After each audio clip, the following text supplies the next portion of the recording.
Hi, everyone. Welcome to our panel discussion on secrets of building and managing your startup board.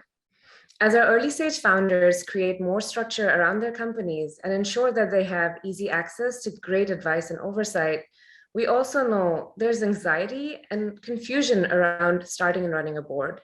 So I've invited two industry experts who have both been on multiple boards and observed multiple boards to give us a few secrets today. With me, I have Amit Garg, who is the co-founder and managing partner at Tau Ventures, and Saliesh Ramakrishnan, managing director at Rocketship.vc. Welcome, gentlemen. Thank you. Thanks, Bhavna. I'd love for you guys to give a little bit of introduction about yourselves. Amit, kick us off. Sure. So I've been in Silicon Valley now for almost 20 years. I came here for school. I did computer science and medicine in terms of studies, worked at Google in the early days. At some point, went to business school and came back and joined venture capital. And I've been in this world of startups and venture capital now officially for about 10 years. I've worked at 2 VC funds. I know Bhavna from the second one that I worked at, and we worked very closely for almost 4 years. So it's a pleasure to be reconnected today. And then in between, I started a company called Health IQ. These numbers are all public. Health IQ has done really well. It's raised $140 million. It's worth $450 million. So I've created a fund now from the perspective of having been an entrepreneur and operator and trying to be the type of fund that we would have wanted to have invested in us.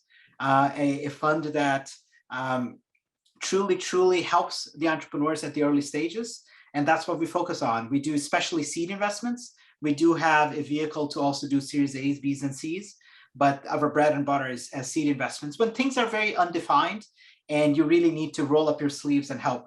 Oftentimes the notion of boards is absent at that stage, but there's in practice a small group of people who work very closely with the entrepreneur. So in practically all of our investments, that's how we interact. And I'm happy to share more, but I want to give the word here for now to Saliesh. Thank you, Amit. Welcome. Over to you, Saliesh. Thanks, Amit. Thanks, Bhavna, for giving me this opportunity to chat about boards with young entrepreneurs. My background is a computer scientist. I worked in AI and machine learning at the University of Michigan. Came here to the Bay Area to work at my dream job, which was to work at NASA on AI for the Mars rover project. And then due to various different things that happened at NASA, decided to leave and join a young startup called Cosmix back in 2005. Cosmix was acquired by Walmart in 2011. We created this new entity within Walmart called Walmart Labs. It was an innovation center within Walmart. It's been tremendously impactful. Went from like 45 of us to I think over 6,000, 7,000 people within Walmart. I still had the entrepreneurial bug, so I left to join another colleague in creating a new company called Lockbox. Lockbox was acquired by Square in 2014. So I have had both a ringside seat to being an entrepreneur as well as a founder myself. And in 2014, decided to leave and ideate what eventually became Rocketship.vc. Rocketship.vc is a unique venture fund where we use AI and machine learning algorithms to identify and evaluate and eventually invest in companies.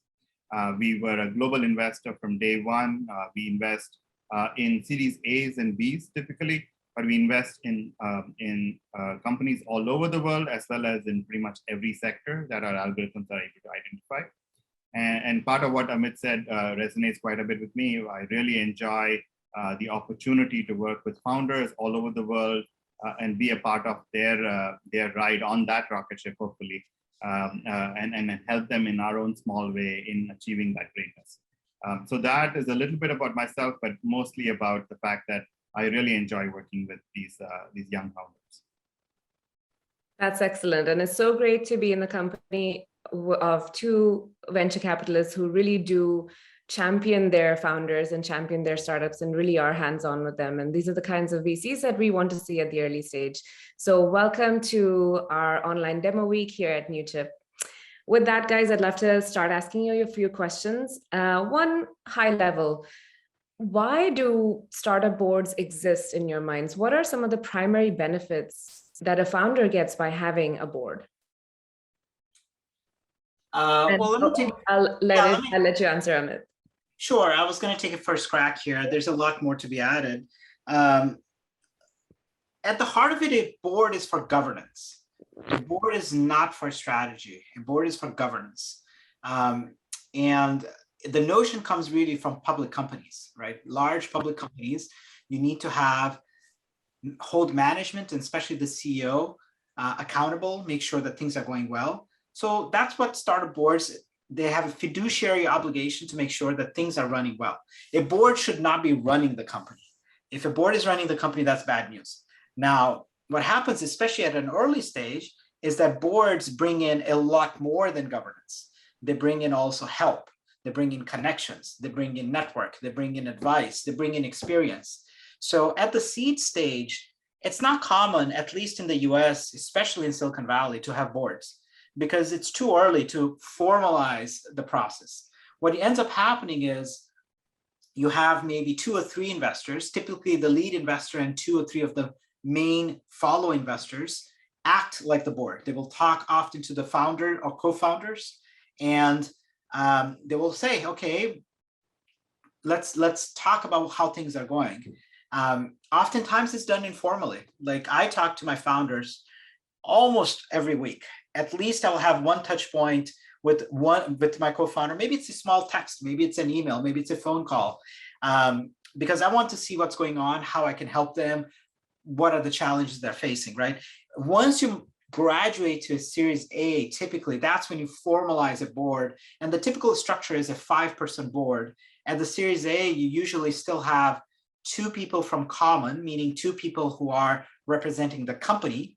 Typically, it's the CEO and the other co-founder, 2 people representing the investors, and 1 independent. And this composition is typical in the Series B and C. I do see occasionally larger boards, like 7-person boards, but rarely anything more than that. You probably don't want too many people in the room. So let me take a pause here and pass it to Saliesh. Thanks, Amit. I think you covered that quite well. I just had a couple of things. You are absolutely right that typically the boards have this fiduciary responsibility. And I would like to sort of add what that fiduciary responsibility looks like on a tactical basis. Usually with that Series A, a reasonably large amount of money is involved. Series A's these days are $7, $10, $15 million. And so part of the fiduciary responsibility is for the board to oversee how this money is spent and how the company is using this money in a variety of ways.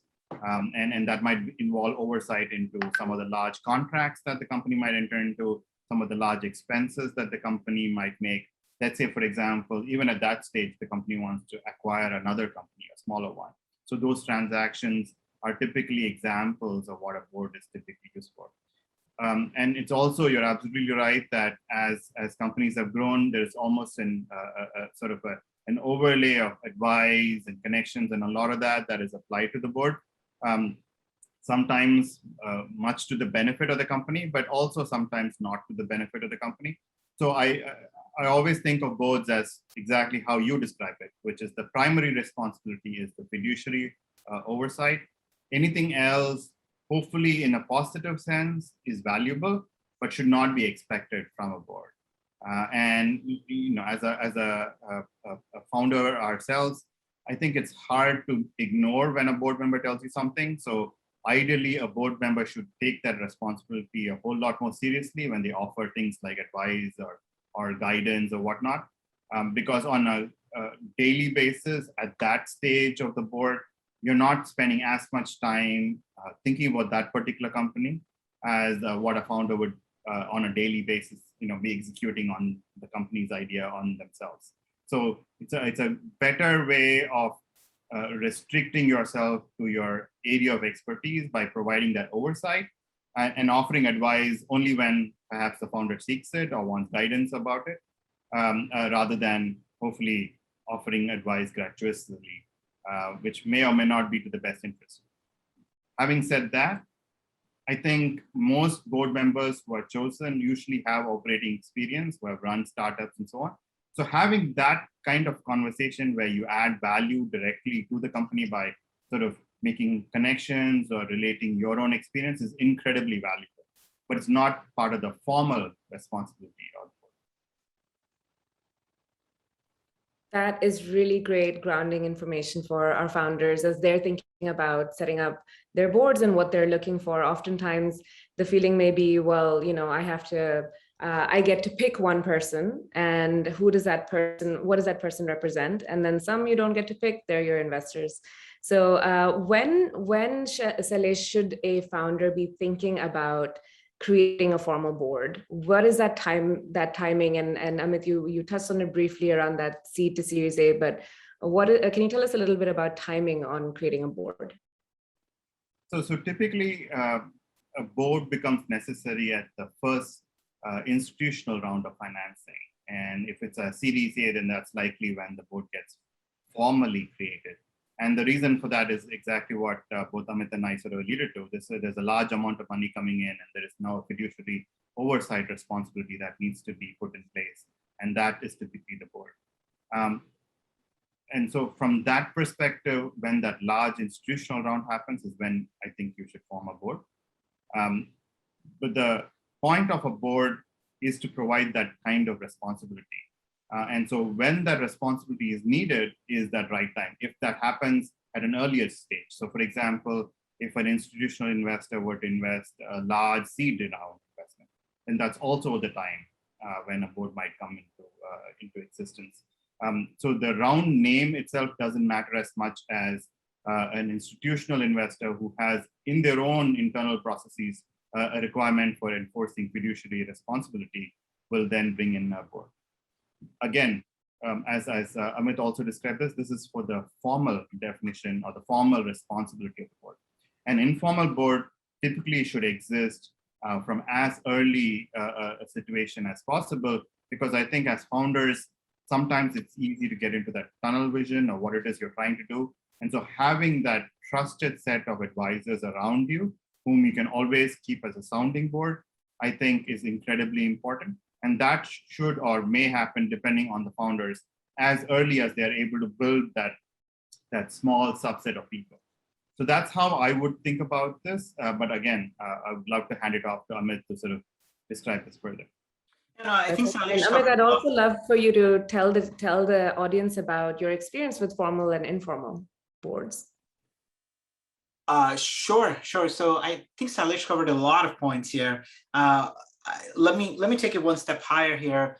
Don't look at boards as something to check off on your checklist, right? If you're looking at boards as, oh man, I have to go do the board meeting, that's probably indicative that the board is not functioning as well as it should.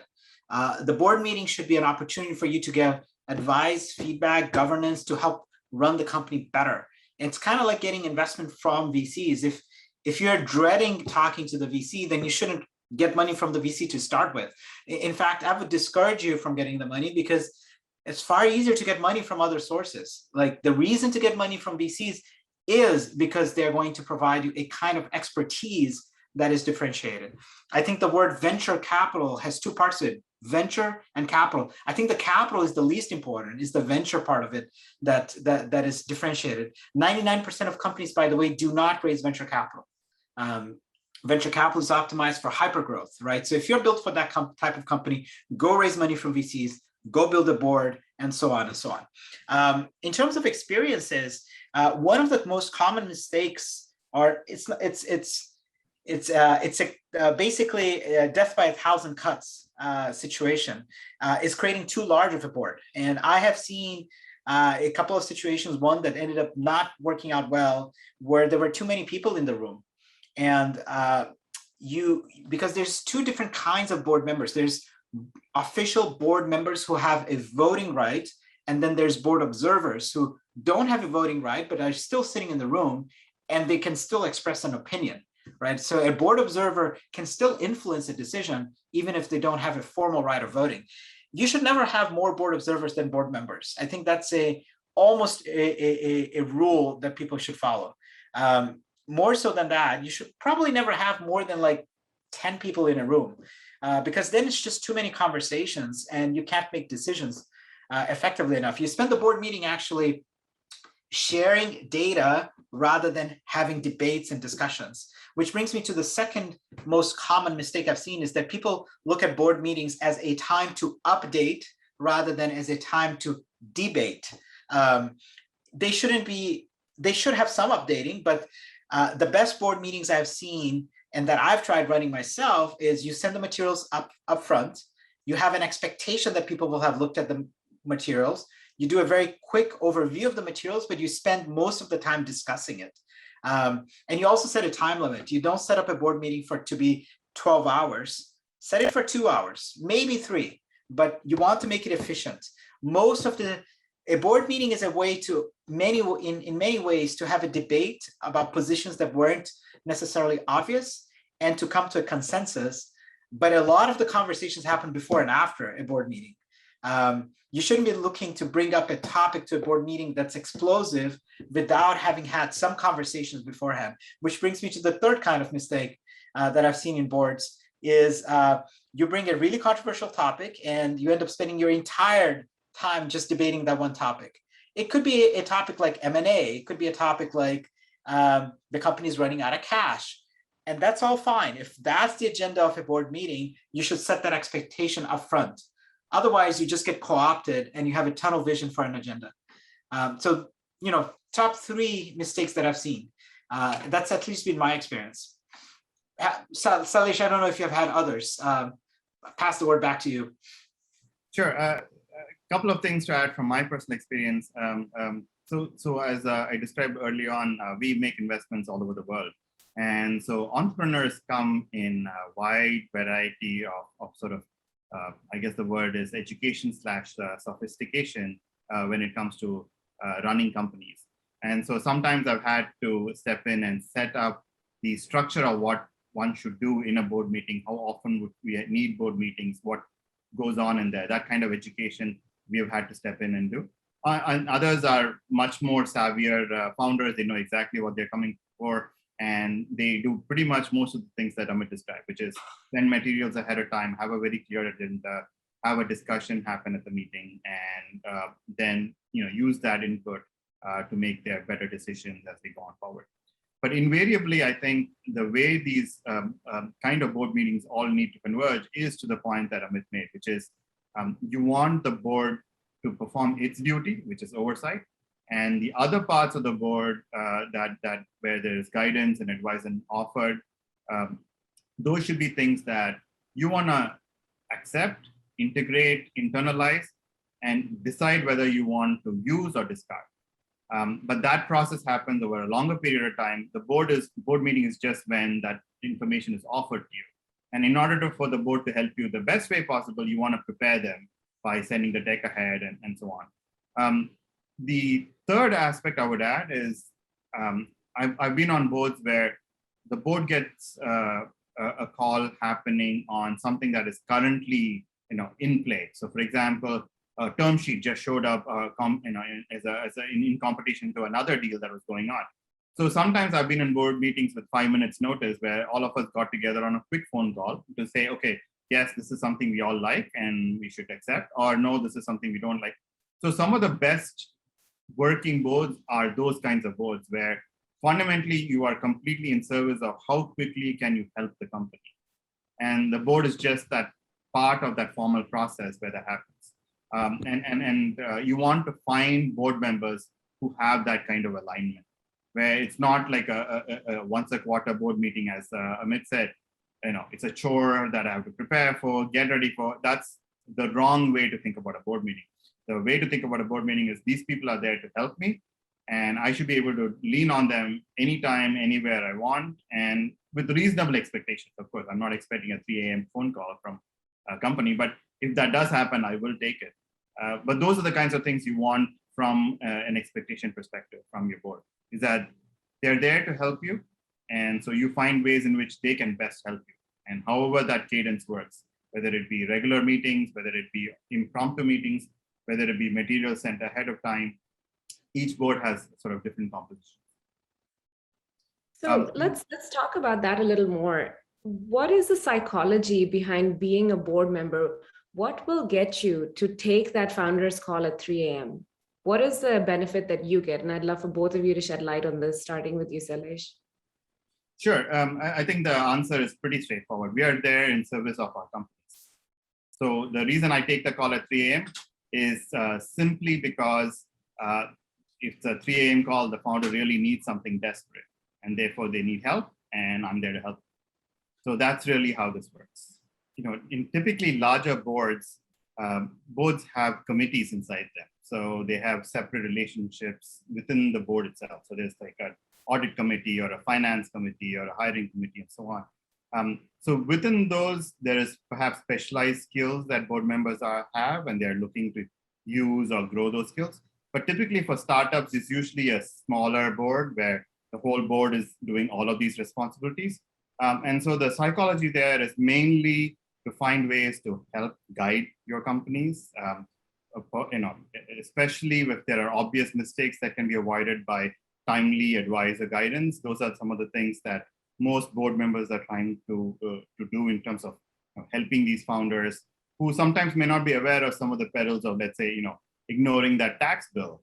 Well, that's usually not a good thing to keep ignoring because, well, the tax man can do a whole lot more worse on your company than just take your money away.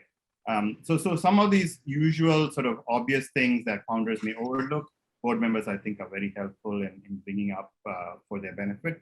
But the biggest psychological factor, especially for startup board members, is literally to find ways to help the company. And even the fiduciary duty is performed with a pretty light hand usually. Only egregious things are usually called up, but most of the time, you're there, as I said, to be a big cheerleader, as well as a helpful associate on the board. Excellent. It's great. And Amit, any thoughts on your end? Yeah, no, I think Saliesh covered this really well. At the end of the day, a board is there to both support and challenge the CEO and the management. And I mean challenge here in the good sense of the word, right? Like if the CEO is doing something that doesn't make as much sense to you, then you should debate it and figure out which opinion actually matters. And I think you should base it on data as much as possible. I remember one particular board where the CEO thought we should do A and I thought we should do B. And it was a long-standing debate. It lasted for a year between the two of us. We both actually understood why the other person preferred that way. But it is in this dialogue, we actually ended up coming with C. And C was a better choice than either A or B. So I think a good board member has to go in with the constructive mindset. It's not ego, it's not I'm right, you're wrong, but it is let's debate and dialogue and come up with something perhaps that's even better. I will confess, VCs are usually a pretty accomplished lot, and many of them do also have egos. So it's something that should be a reminder for all of us as investors that check your ego out of the door. Like you are bringing in goodwill and care and concern into the room, not an ego into the room. That's very well said, and a great reminder for VCs. Certainly, I think founders feel that pain every now and then as well. But yeah, they do. They totally do. Yeah, our industry's really evolved over the last decade, and things have gotten so much better. But there's still room for improvement. And it's really helpful to hear about, what you think about. What are your motivations as board members to take the 3 a.m. call? So thank you for sharing that. As we think about, our different startups, Saliesh, you mentioned the international startup experience with founding these boards and how there's that information asymmetry almost, where in the Bay Area, the startups definitely have more knowledge and information around these spaces. But really, as we start thinking about what separates startups, how do these boards potentially look different, or do they even have to look different at all? So if you think about a B2B startup versus a B2C or in a different industry, have you seen boards look any different? Oh, certainly. While, as Amit described it, boards are reasonably similar looking in the early stages of a company. As the company seems to sort of get to the next level, each sort of inflection point requires a little bit of tweaking on the board as well. So for example, one of the companies that has reached the point of international growth wanted to add a few partners, or at least a partner who is experienced in multi-jurisdictional legal issues, and so on and so forth. So board members are typically added on the perspective of whether there's specific skill sets that are needed as companies sort of go through the various inflection points. The second part of it that's also becomes important is diversity of views, right? So if everybody is very similar in terms of their backgrounds, then the folks here are not getting the sort of a 360-degree view in terms of advice and so on. So we get more and more differentiated board members with different perspectives and so on. Yeah, I'll pick it up here from Saliesh. As a company evolves, your board needs to evolve. Like, it's a given, right? The board you have in your Series A versus B versus C versus E, you will need different things, right? The framework I have is a pre-seed is a PowerPoint, a seed is a prototype, a mature seed or seed extension or pre-A or seed prime, whatever you want to call it, is a pipeline, maybe a pilot. A Series A is a product market fit, and then a Series B is your business model is taking off, and then C, D, and E are growth. So as you go through these different stages, your needs will change. Typically, a company that is getting product market fit, you are not thinking about an IPO, right? You shouldn't be, at least. You don't need a CFO. But by the time you're a Series D, that is the conversation, right? So you need to have that expertise in the board. If you as the founder, CEO don't have it, you complement it with advisors, with board members, with perhaps employees, whatever ways it's needed. So think of the board as, in many ways, that extension of skill sets that you don't have. Obviously, your biggest investors will want to be on the board. So it's very important. I actually tell people, don't pick the firm, pick the investor who is going to be working with you. You could work with a firm that's not as well known, but has just the right person with just the right skill set, who is willing to give you the time, who can provide a lot of value. And you could also work with a firm that's super well known, where the person is on maybe 10 boards, doesn't have the time, or is not available, or is not going to give you the right advice at the right time. Like, I'll take the first any day of the week. Yeah, you should go for the person. Capital is much more fungible than the expertise. The venture part of venture capital is the harder part. So as founders go about fundraising, keep it in mind who you're bringing on board. No pun intended, I guess. That's really great advice, guys. And sorry, Bhavna, there is one thing I did want to add. So this is something that I have come to realize over these last few years of becoming an investor, especially with these various boards that I've seen. Sometimes it's likely that boards become dysfunctional, especially because of the fact that the board hasn't evolved, as Amit said, right? When your needs are different and the board is not growing up to that need, it's important for either the founders or at least a more significant investor to take a little bit of that charge and say, this is what is needed. Because many times there's board inertia where you got into a comfort zone. These are people whom you really enjoy talking to, but that's not what's needed for the next level. So the one point I would add to this is to make sure, just like you are charged with evolving your organization, either you as founders or at least the senior most board member should be charged with evolving the board as well. That's really good. That's really good advice and food for thought as these startups go from their informal boards in on our programs, and they're in their seed stage, and as they grow into their Series A, how do they want the structure to look differently? And as they think about their Bs and Cs and Ds.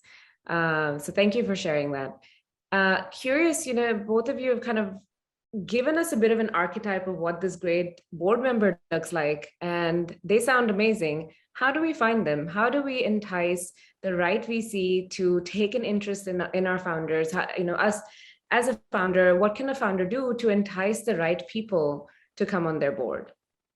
And Saliesh, you can kick us off. Oh, this is both an easy question and a hard question.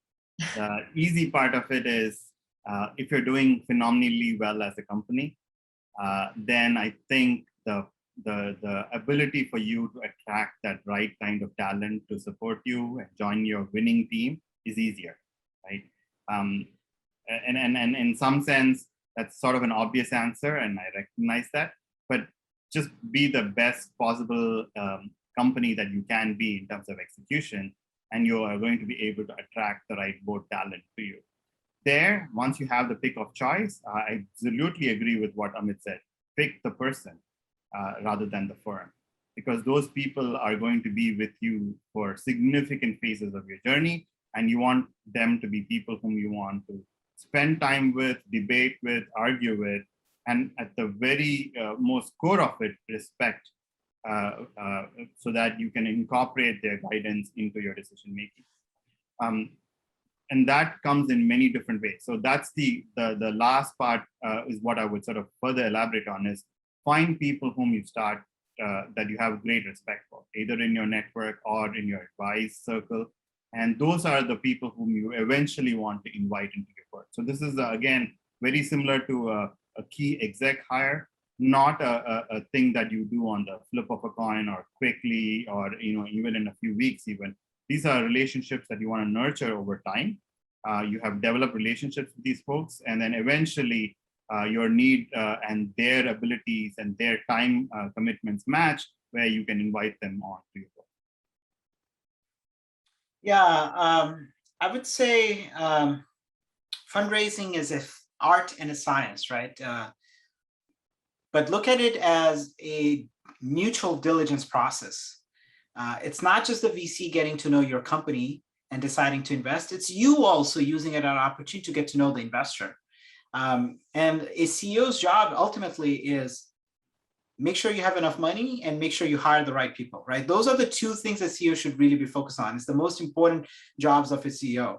So when it comes to raising money, build a relationship with the VCs. Like, many VCs will invest after getting to know you over time. Yes, there are obviously exceptions, people who take a meeting and say, I'm in.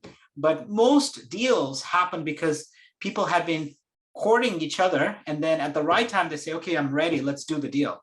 That's what the media often skips. It's all the stuff that happened before. So I encourage all entrepreneurs that, hey, look, if you are building something and have the time, take a meeting with the VC, right? Hey, I want to get your feedback. And if you don't want to do that, create a newsletter, put all the VCs that you want to be in touch and send that newsletter out quarterly. It's passive updating.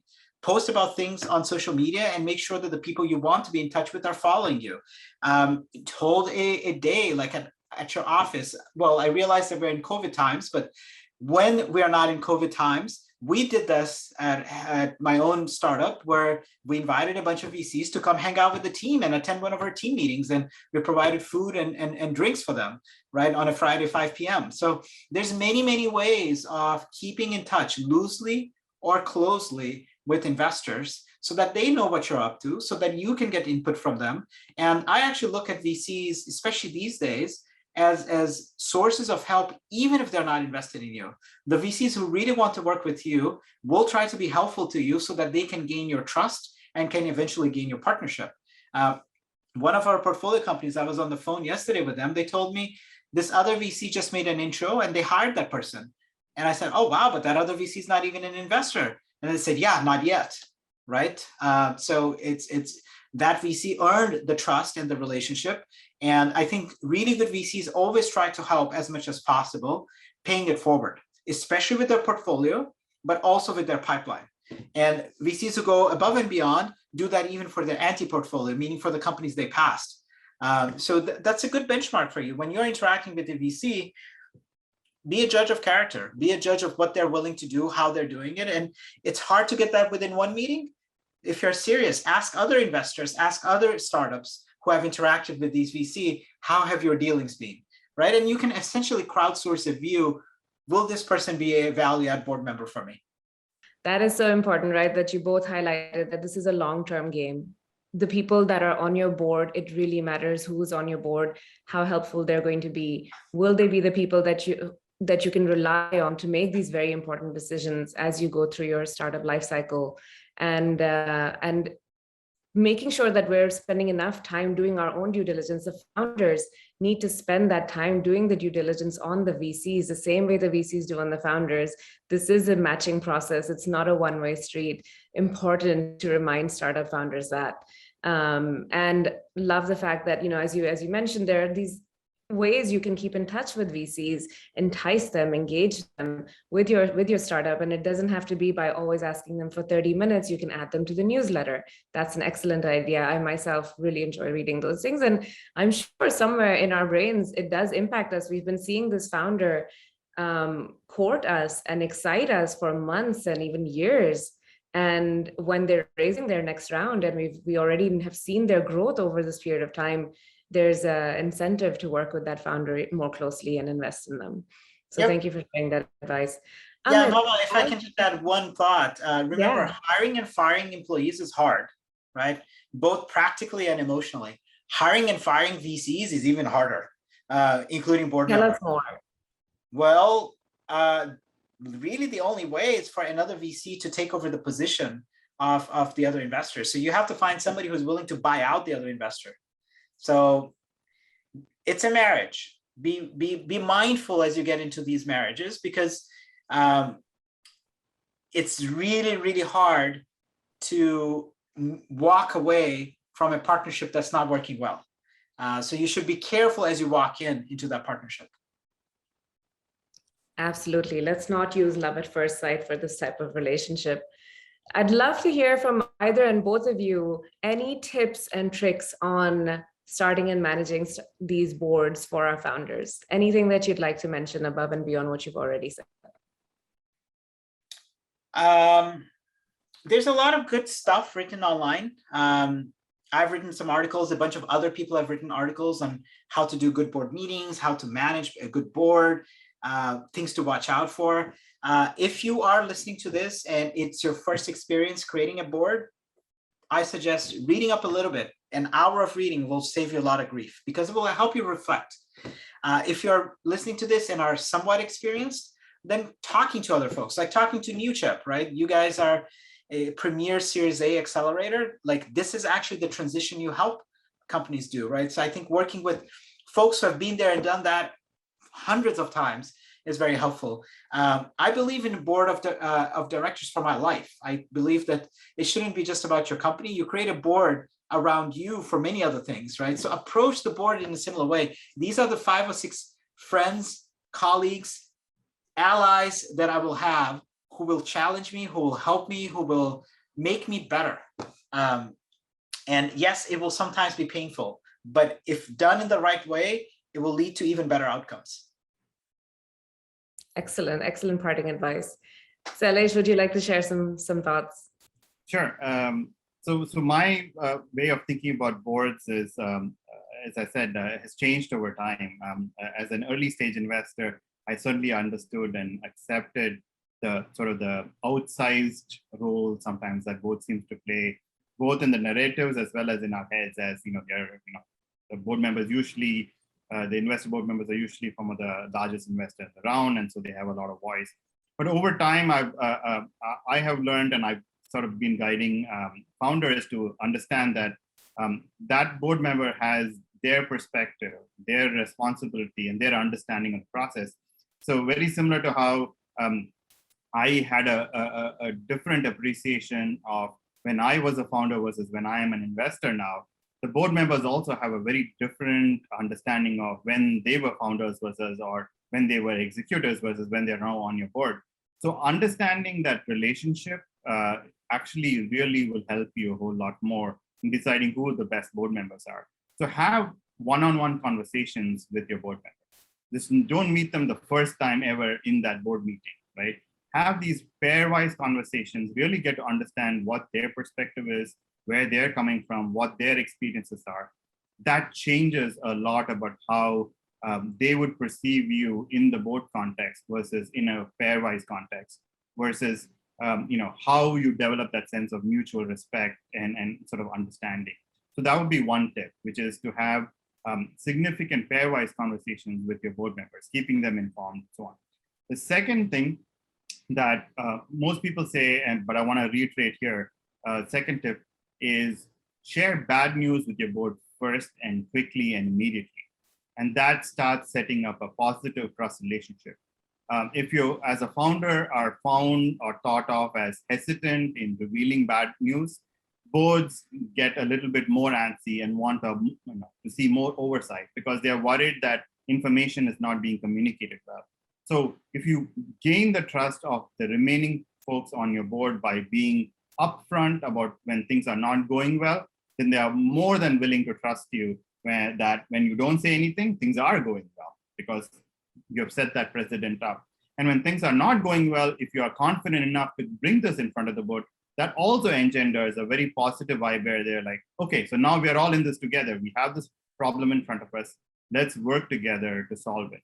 Those are some of the tips I would offer folks in order to make a board work with you, alongside you, rather than in parallel to you or against you. Excellent advice. I absolutely agree. Sharing the bad news quickly and first is so important, so your board can help you. And it's reminding yourself that these people are my team. This is my team. This is these are my champions. And as long as you chose well in the beginning, going back to what you were saying, Amit, of doing that due diligence, then you will reap the benefits when you are in these tough situations and you need a trusted advisor. So thank you for reiterating that. Yeah, If you're hesitating about disclosing something to an investor, then you need to build that relationship so you get to that point, right? I completely agree with Saliesh.